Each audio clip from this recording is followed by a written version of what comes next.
Gabriel García Márquez. 1. A magic storytelling. Nobel Prize in Literature winner and a master among novelists. Short stories are present through all of Gabo's writing career, from his first works published in Colombian newspapers to Memoria de mis putas tristes, Memories of My Melancholy Whores, his last novel, published in 2004. In this article, a sneak peek his short stories collection Los Funerals de la Mama Grande, Big Mama's Funeral, and in the article to come, a literary analysis of the short story, Un Día de Estos, One of These Days. By Fernando Chelle. Gabriel García Márquez and Short Stories. It is normal and almost logical that when we think about Gabriel García Márquez, Aracataca, Colombia, March 6, 1927, Mexico City, Mexico, April 17, 2015, first thing we think about is in a great novelist, awarded Nobel Prize in Literature in the year 1982. His ability as a novel writer is beyond question, from La Hojarasca, Leaf Storm, 1955, to Memories of My Melancholy Whores, 2004, passing through the mythic Cien Años de Soledad, 100 Years of Solitude, 1967, or any of his other 7 novels, the Colombian writer got a well-deserved recognition as a great novelist among literary critics and readers as well. However, short stories are the foundation of his great literature. Short stories are not present exclusively in Gabo's 4 short stories collection, they can also be found in most of his novels, movie scripts and journalism works. García Márquez himself acknowledged more than once that it is the little stories that make the world interesting and fantastic. In his biography Viva para Contarla, Living to Tell the Tale, 2002, as well as in different interviews, García Márquez said that the war stories and anecdotes told to him by his grandfather, whom he called Papa Lalo, and the fantastic stories about ghostly apparitions told by the women who lived in his home came together in his mind and became raw material for his stories, playing a very important role in his literary universe.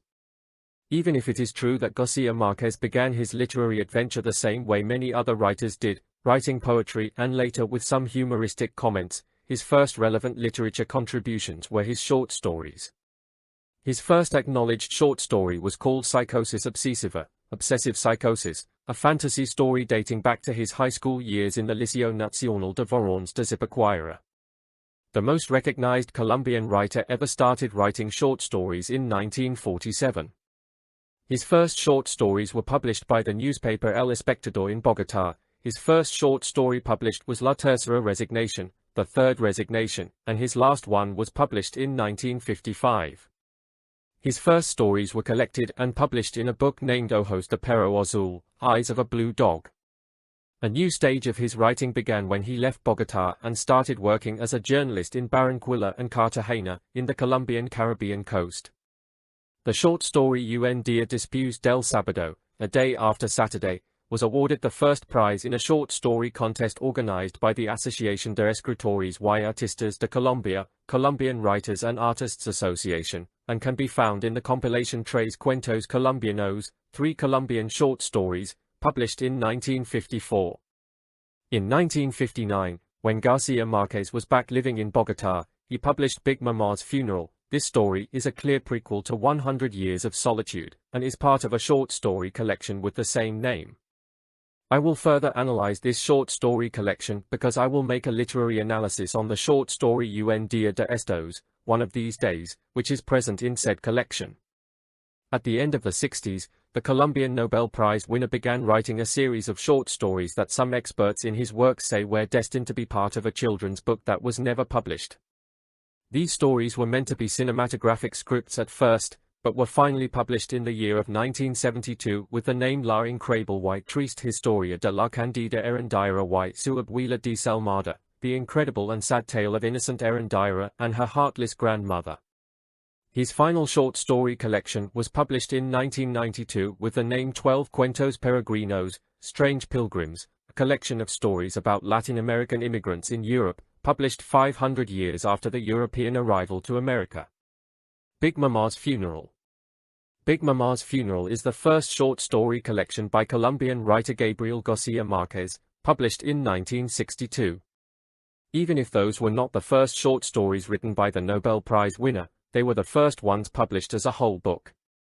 In this collection we can find 7 short stories and a long story, which some critics prefer to call short novel, titled Big Mama's Funeral, which is the final story in the book. The scenario for this short story is the small town Macondo, which we had already visited in Leaf Storm, 1955, and we see it again in his most known novel 100 Years of Solitude, 1967. Mario Benedetti said in 1972 that this collection served as a trampoline for the great imagination spring of writing that 100 Years of Solitude was.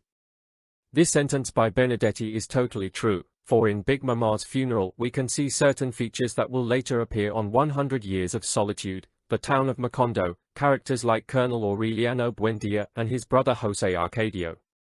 There are also some stories that García Márquez approached in La Mala Hora, in Evil Hour, a novel published in 1962, and in 100 Years of Solitude.